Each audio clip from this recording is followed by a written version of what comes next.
Hello YouTube and welcome back to the channel. It's your girl Breezy Bree bringing you another Q&A, and today we have Levo Warfor120. Hello ladies and gentlemen, this is Levo here, Warfor120. Come back, check out Awkward and Kind of Funny. This is the Bree Nation here, and what's going on, Bree Nation? You boys and girls out there, man, you guys look so fly. I mean, obviously, if you're hanging out with this cheek, whichever one I'm pointing at her, whichever which has me more set up. So yeah, what is happening?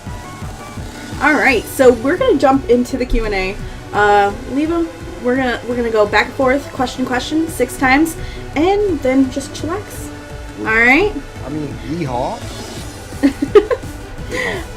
Alright, I'll go first. What made you want to do YouTube? Well, okay, so one day I got really bored, and I was playing the Showdown Ladder, and I ended up getting a sweep with regular Charizard, like a whole complete team sweep in the OU ladder with regular Charizard, and I was like, I gotta show somebody this. The problem was I had no one to show it to, so I had this account on YouTube, Warfor120, which was gonna be a soccer account which is what Warfor120 is signified for.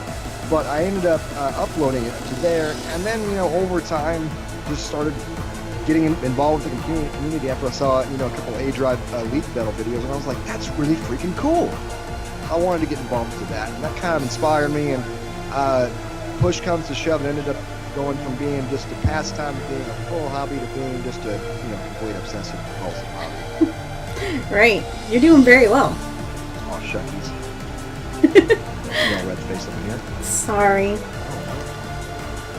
Alright, what do you have for me? Okay, well, when it comes down to it, I want to know, Bree, if you could go back to high school, to high school and put yourself in any group in high school, just to experience what it's like, or just to do it whatever the way you want to do it in high school, which group would you do it and why? That's a good question.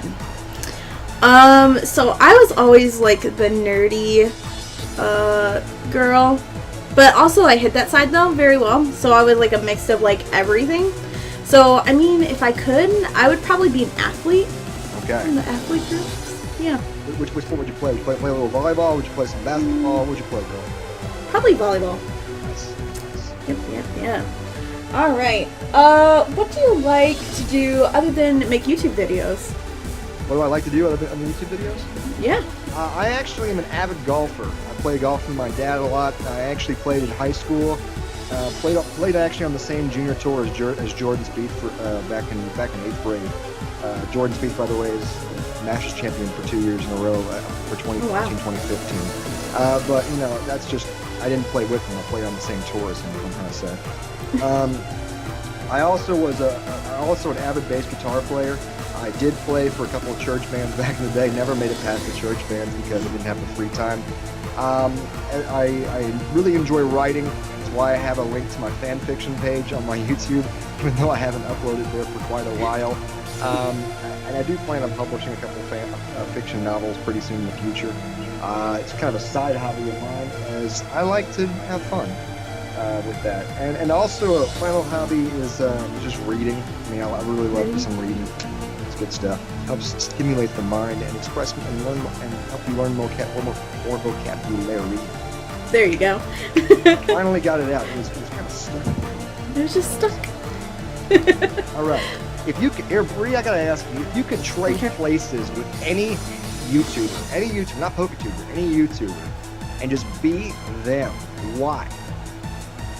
Oh, that one's hard. I know. I'm bringing you out. I'm not bringing you any softballs out in here, man. I'm bringing the OG Kush style in here. I mean, you are. You know what? It would be cool to trade places with PewDiePie, just to be in his mindset, because as many people hate him, he is a genius in what he does. I mean, he has lots of subscribers. He's like the OG of YouTube, and it would be nice to be like, to see what he would go through in a day. That'd be kind of interesting for sure. I mean, I've always wondered what that guy goes through. I mean, just first of all, I wonder what it's like for him being. I know he lives in England, which is kind of weird for a YouTuber, because I know that his government eats the crap out of his earnings, like way more over here. So I wonder why he hasn't moved over to America yet. I mean, I'm sure he could live in Mark Zuckerberg's basement or whatever. I mean, I'm sure they would. Somewhere. or just marry some random girl who wants to create her YouTube career. Like PewDiePie posts a YouTube video, who wants to marry me for green card? Oh god. It's 5 million views, and every single girl just posts a reply video like this, and then Oh god. and then PewDiePie goes, I marries you for green card, and it didn't sound like that, but I mean it's kind of close, but it's a foreign accent. And I mean he would save probably 3/4 of his money that he loses in taxes over there. True. That is true. I don't know why he doesn't do it. Come on, Pewds. True. He needs to do it. That would be awesome. That'd be a hilarious YouTube drama for like 2 weeks. Like, oh my gosh, it's PewDiePie. Right. Oh gosh. So number 3. Who are your role models? As far as my personal role models, I really only have my dad. I grew up with a dad who really was like the perfect one in terms of just being a dad. I mean, he was someone who took care of his business. Didn't have any. He's somebody who everyone described as being just straight on the line. And I really respect him for that. He whooped my butt really good when I was a kid, and I really appreciate him for doing that. I believe that's a very important thing that most kids don't get these days. It's really important for their development. Because it teaches you to fear the law. And man, I feared the law. And the thing is that, learning the lesson young about there's consequences for your actions are really important, I think, in life. And there's a lot of kids that just don't understand that, and they end up doing really bad things. My dad made sure I understood right and wrong and the consequences of right and wrong. But he was also somebody who taught me the importance of standing your ground and also going for what you want. I remember one time when I was in 3rd grade, I had a guy who was picking on me in 3rd grade. And he actually got me sent to ISS, in-school suspension for a problem with that, because we got into a verbal argument. I called him a really bad word. I was mad. And so when that would happen, my dad just, rather than beat me for that, he took me out to the garage, he bought me a speed bag, which is basically a training mechanism for punching. Right. He taught me how to punch for about a week. And we actually drove over to the kid's house, and my dad walks up to the door, knocks on the door, talks to me, and goes, "Hello, sir, I'm Jake just gives out his name and all that jazz. I almost got my full name, didn't I? I'll cut that. Don't worry. Don't worry about it. He goes, I didn't give out my name, so it's okay. But anyway, it was like he goes, "Hello, sir, my name is, and my son over here has had a problem with your son in school, and he's come over here to have a fight with him and get it over with." Oh wow! And the dad looks at him and goes, "Well, all right. Hey, he goes, Damon, you want to help me fight this kid?" Damon goes, "Well, I guess he doesn't want to come out and fight him." And Dad goes, "Well, I appreciate that. Just let him know that if he ever wants to have a problem again, my son over there is ready to take him out." Oh wow! So I never had a problem with that guy ever. I ended up being kind of friends with him for a while, and that's one of the things that he also taught me is don't be afraid to fight the guys who are causing you problems in school. And to be honest with you, because of that, I actually made some really good friends. One thing about guys is that usually after you smack someone's, after you share blood with somebody, you usually have respect for the person at the very least, and it's pretty fun. That's how guys are, I guess. But even when he was going through cancer, he was able to take care of the bills, take care of us, make sure my mom and myself and my little brother weren't going hungry or anything like that. And that's why I respect him and admire him so much. He's my role model for life. Well, that sounds really good, and that's touching, actually. Ah, shucks. You went all sad a little bit there. Hey, it's not sad. That's just he's my bro for life. All right, like on a scale of 1 to on a scale of 1 to the audible word of God, I respect him about like a 9.6. All right. 9.6. Seriously, I mean, that's the truth. I mean, the only like if God Himself ripped open heaven and started speaking to me, like hardcore audibly, where it was like completely understood what's going on. Like my dad would be like just a little bit below that in terms of authority in my life. So that's how I see it right there. No offense to you, God. Please, God, don't think that. You know what I meant. Okay, I have that much respect for him and honor for him. I thank you for giving him to me. Bree, next question is for Sure. you, and I gotta ask you. You know, did you ever have a Hello Kitty backpack? No. Thank God. I was scared. I was scared there because, you know, if you did, I'd have to go a hard juke you on.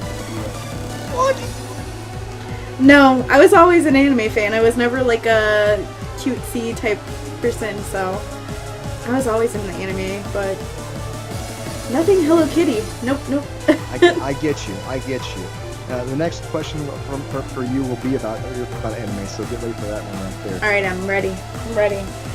Alright, what has been a moment you won't forget about YouTube?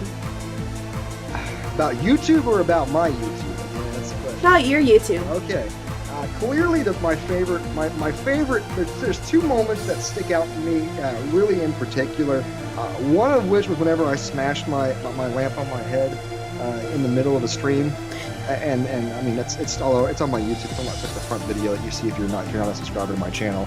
And it was the most awkward thing ever. I'm on stream. Thank God, only Vampire was watching, and I'm getting ready to play a boring game, so I'm lifting weights because I didn't go to the gym that day, and that's just lifted overhead and just smashed my hand through a lamp and I still find glass shards to this day. Oh gosh. The vacuum cleaner just didn't get all of it. I mean, I have the shag. It's not a shag, but it's like a pseudo shag kind of carpet, so like some things get caught in there. And you're like, every now and then you're like, oh, okay, I guess it's a little glass shard. But you know, I still haven't replaced that. It actually improved the lighting in my apartment, so. Hey, as long as it works, right? Right. Hello. No, but as far as next best thing, I would say like the next most special thing as far as YouTube in general was whenever I was really able to get started out. When I first got started out and I first hit 20 subscribers, and which was, you know, it seemed like a lifetime ago, just to say the least, but I actually back then, what would actually hard catch shinies for giveaways. I did it up until my 50 subscriber giveaway, and then I realized, okay, this is just getting, I can't do that. I can't spend 3 hours trying to catch one Pokemon just for a one giveaway. That's not appropriate. So I had to start doing gym and stuff like that. And I remember I caught this shiny Spender randomly, and I was like, I made it my 20 subscriber giveaway. And this friend of mine named Athro ended up winning the giveaway because I did an RNG calculator for whoever ended up getting the giveaway. He won it, and he asked me to name it Pachio. So I named it Pachio, which is actually the Japanese name for Spinda. Probably the coolest thing ever, Pachio. And he got it, and you know, he told me like 3 days later, like his ROM, like he was playing this game on 3DS ROM version. It was the digital version. It got corrupt. The file got corrupted. He lost Pachio.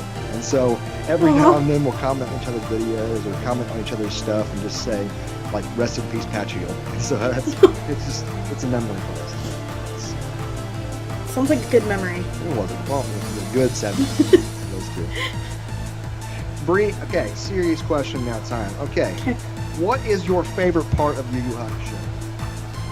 Oh my gosh, there's so many good parts. I know, right? Are you talking about like moments, or are you talking about actual like season or books, or No. They call it like books. moment. I mean like you had to pick out like a 3-minute clip of any episode and just say this right here is why I watch Yu Yu Hakusho. For those of you guys don't know, Yu Yu Hakusho, greatest anime of all time. If you're not watching, get out there and watch it right now. Yoko Kurama for life. True. I'd say that's like my favorite part is the Dark Tournament where he's fighting. What's the guy's name with the box? He opens the box and then it reverts him to Yoko. He was fighting Yuri Urishima. Yep. And he opens the box and then Yoko Kurama comes out. Yeah. He thinks he's gonna be a baby, but he's not. He's Yoko. I love that part. Opens the Idon box and Yoko Kurama comes out. Yep. And what was the girl's name? The fox in the with the comment. Oh, what's her name? But she was like going crazy. She was like. I was like, hey girl, put it away. True. There's a lot of good moments though in Yu Yu Hakusho. It's one of my favorites. That was a great moment. So because you were just like, oh snap, it's about ready to get real, son. Right. I wish he stayed Yoko Kurama. I really do. Like, I love Kurama, but I really wish he stayed Yoko for me. He does. Well, he doesn't, but He absorbs. hasn't. Yeah. Right, and then isn't there a moment in the Black Book or whatever? No, Black Tape or whatever, where they go into the demon world and he turns Yoko again? It's sort of like whenever him, Hiei, and Yusuke all at the very last arc, whenever they do return to the demon world to be able to, challenge, whenever, Yusuke tries to take over Raigen's throne, Right. He does become closer to being the full form, but he never actually truly becomes Yoko Kurama again, which really stunk, because I was like, dang it, I want me some Yoko. I want Right. Yoko in the house. True. Alright, so number 5. What is your favorite video game? Oh, hands down, Final Fantasy VII. Okay, well, actually, no, that's not true. it's really high on that list. It's hard to beat that game. True. As far as my favorite all time, it's actually Fire Emblem Radiant Dawn or Kessen 3. Kessen, look at the real fast. Awkward, All right. awkward up there moment. It happens. Keep talking more, constantly, run back naked or something like that. I don't know. Oh god, I'm not gonna do that. I'm kidding. Anyway, these two games right here, I've logged more hours than God himself probably has for these two games. Alright, so this one is Fire Emblem Radiant Dawn. It is a sequel of Path of Radiance. You probably never played it because the Wii was a terrible system. And Yeah, you know what, nope. when it comes down to it though, this game was freaking lit. It's a strategy role-playing game, which is why I love Fire Emblem so much, but it had all of the essence of Fire Emblem with like just uber hardcore mode stuff. And you're just like, like Fire Emblem, steroids. I love Fire Emblem. That's what I think. This one is kind of like a Fire Emblem, but you're playing with real people who lived in the late 1500s in Japan, starring Nobunaga, mother effing Oda, him himself. That's right, the fool of the Wari himself, the demon. You're playing as him, and you get to basically just rule over Japan and wreck business. Yeah. You even came with the throwback. I love it. PS2 game and a Wii. Alright, so, next question for you, Crazy Brute. Yeah. If you could live in any period of history... Well, actually, no, that's not a good question. I don't want that question right there. The question Okay. is going to be, what is your favorite all-time reality show? Jersey Shore. Jersey Shore, wow. Jersey Shore up in here. Okay, so I went there. So, I mean, like 5 minutes, like get the spray tan going on, and then I'll like rip my shirt off and be like, Pauly D. Is it Pauly D the one that Oh god. Yeah. was doing that? He's like, or is it the situation is like always the shirt? Like yeah, Yeah. That's all I got. I got nothing up here, but everything's right here. Love it. I'm right here. I'm kidding. I have all the seasons on DVD. That's how bad of a guilty pleasure that is. Hey, you never hit a girl, man. You never hit. True. Alright. Last one for you, Levo. Are you ready? I am ready. Bring it on. Alright. What is one of your biggest goals? Alright, you gotta specify here. I got some goals in my life. Just in general. Like anything, any goal you have. What's the biggest one? And if you could do it, would you do it? My biggest goal is to do a backflip without landing on my face. Oh god. No, I'm kidding. I would love at some point to just, there's two things in life that I've always wanted, and one of which is to have like true hardcore anime hair. Like I'm talking about like really like just something that you're like, okay, he's in Final Fantasy, right? This guy's Like a long this hair guy's- or short hair? kind of both, like the in-between kind of stage, like not quite like Noctis in Final Fantasy 15, but definitely like just something kind of big frothy, kind of like this, like, dude, he's gotta be in a video game or a band or something, man. Like, you remember like, the band Tokyo Hotel from like 2007? Yes. That guy, the guy who his name was Gerard or whatever. I think it was Gerard. Yep. But anyway, the dude, first off, I just gotta say, like, it took me like a week to figure out he wasn't a girl. And then I had to like, then we had some awkward conversations for a week about it. I was like, that's a girl. We're like, that's not a girl, dude. It's like, that's a girl. Gosh. Oh, dude, that's not a girl. It's like, oh my god, it's not a girl. Anyway, so back to the truth story though. Here's the thing, man, is that that's kind of a half goal. It's really not a goal at all. A real goal for me in life would be to own 2 houses. One that I would just beat the heck out of, you know, just like run through with the sledgehammer and just have fun. And the other house I would actually live in. That's kind of a real goal. What's the real goal? Not really. I would like to at some point in my life. I don't know, man. I don't really have. I have aspirations. I mean, I aspire to become better at content creation. I aspire to no longer ever slur my words on camera. Okay, I that's aspire to no longer get random heartburn like during recordings. I aspire to you know, to finally earn the love of that one girl that I wanted to take out, that for some reason you know, just, you know, said no. Curse you, not curse you, love you, to all those girls out there that did that. I just want you in my arms. And let's sing hello goodbye to them. Oh God. No, but in all honesty, like, I would probably like to, I don't know, at some point release a rap album, at some point, you know, skydive, at some point, own a Taco Bell, and then close it down. And then at some point, I would like to also create a television channel, but don't actually air it. That'd be also kind of a fun idea. No. I would like to.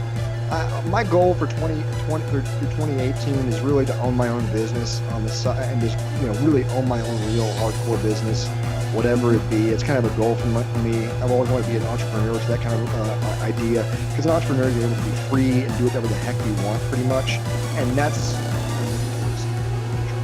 Hey, you got some good goals. I know I have a lot of things going on. It's not intentional. Just kind of, you know. You said, like, what do you want to do? I'm like, I don't know. Throw a rocket up. Everything. Exactly. Like, I mean, you know, my only goal for tonight is to dance till I'm crazy and, you know, wake up at 4 a.m. in the parking lot. I mean, come on, this is, you're not asking me in the right time, you know. I mean, you're asking me like 5 minutes before I'm getting ready to head out the door and go jam it because it's New Year's Eve, it's finally recording. But Bree, what you got, girl? Bree, what are your goals? I mean, I'm gonna fire that one right back at you. You asked me a hard question. I'm gonna ask you a hard question. All right, goals. Just to get better as a person, like, not even like as a content creator, but being able to talk to people and feel comfortable with people, because as you probably all can tell on my channel, I'm horrible at being like emotional. I'm very like, here's how it's gonna be, here's blunt. I want to be able to be a little bit more open with you guys and definitely, you know, show my true colors, as people would say. But it's gonna take a while, and I know that, but that's one of the goals, because I think right now I'm in that in-between stage of, I don't know if I want to really show who I am or not. I don't know, it's like a relationship with YouTube some days. I understand with you right there. Like, you're saying, like, you know, you want to be more comfortable with yourself going forward, or what you're doing, or is that kind of what you're saying right there? Yep. I got it. I get you, girl. I get you. You know, that's kind of a thing that I had to deal with sometimes myself. You know, thankfully, the business that I was in really helped me get out of my own shell in a lot of ways. Because naturally, believe it or not, you know, I'm a complete extrovert. I'm really introverted. There's a reason why I live by myself. There's a reason why I really enjoy, like, just sitting here, just doing whatever I do. That's how I am. And that, you know, the more you do things, the more you push yourself, the more you know, the more random things that you do, first off, the less you're discomforted by. You know, I remember the first time that I played music in front of a crowd. It was very scary for me. And the more I did it, all of a sudden I enjoyed it. And the first time I danced on stage, I was really, weirded out by it. And you know, and now I don't even care. Like, I'll go to the club and wear a neon shirt in a rap club and stick out and have no problem with it. I'm just saying, like, the more you do things that, you know, scare you or whatever, all of a sudden the things that scared you don't scare you anymore. It's kind of like grinding in video games. There's a reason why grinding exists. True. Well, I want to thank you, Levo, for being on the channel and definitely sitting here and, you know, answering questions. And I definitely hope to see good things from you this next year, for sure. Bree, look, at a scale of 1 to good, as long as you're hanging out in the hood, I know that I'm doing the right thing in terms of my YouTube channel and whatever. You know, that's kind of what's important to me. You know, I believe a constant interaction with my fans is very important. I try to always do that, and I think that you know, I appreciate the support and love that you've shown me personally, as well as all the Pokemon Center you guys have been that's. Of course, we try. Just saying that right now. You understand, like, you know, I don't like tattoos because I'm of the Jewish faith, but at the same time, like, I would really, you know, consider, like, you know, engraving a little PC right here. No, I'm just kidding. And be like, oh, your PC, bro. Oh. Wait a second here. But I want to thank you guys for watching with us, and definitely sitting through this. If you enjoyed this content, make sure you go subscribe to Levo, of course, and definitely hit that like button. We will catch you guys in the next one. Bye, guys. More importantly, like free, okay? Maybe. All right, bye, guys.